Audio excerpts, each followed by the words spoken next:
দিনাজপুরের বোচাগঞ্জ উপজেলার পরিষদে আগামী 2025-26 অর্থ বছরের জন্য 2,50,00,000 টাকার প্রস্তাবিত বাজেট ঘোষণা করা হয়েছে।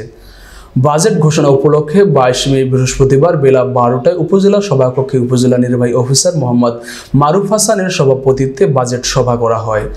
সভায় উপজেলা সহকারী কমিশনার সাইফুল হুদা, উপজেলা পরিবার পরিকল্পনা কর্মকর্তা ডাক্তার বিজয় কুমার রায়, উপজেলা কৃষি অফিসার নয়ন সাহা, উপজেলা প্রাণী সম্পদ কর্মকর্তা ডাক্তার মোহাম্মদ আবু কায়েস বিন আজিজ, উপজেলা প্রকৌশলী মোহাম্মদ হুমায়ুন কবির, উপজেলা খাদ্য নিয়ন্ত্রক মোহাম্মদ জয়নাল আবেদিন, উপজেলা মহিলা বিষয়ক কর্মকর্তা মোসাম্মদ জুলেখা খাতুন, উপজেলা ইউডিএফ কর্মকর্তা এস.এম. মোহাম্মদ জসিমউদ্দিন সহ সকল সরকারি কর্মকর্তা এবং সাংবাদিক বৃন্দ উপস্থিত ছিলেন।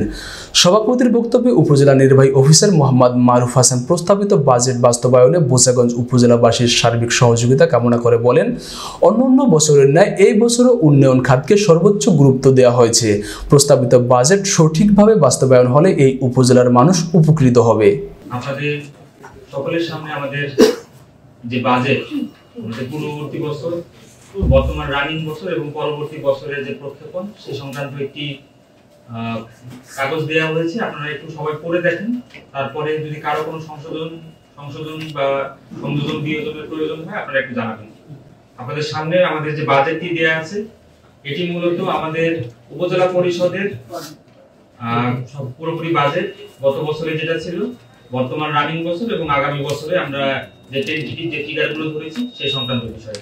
আর যদি কারো কোনো বক্তব্য না থেকে থাকে তো আমরা আমাদের বাজেট সভা এখানে শেষ করলাম।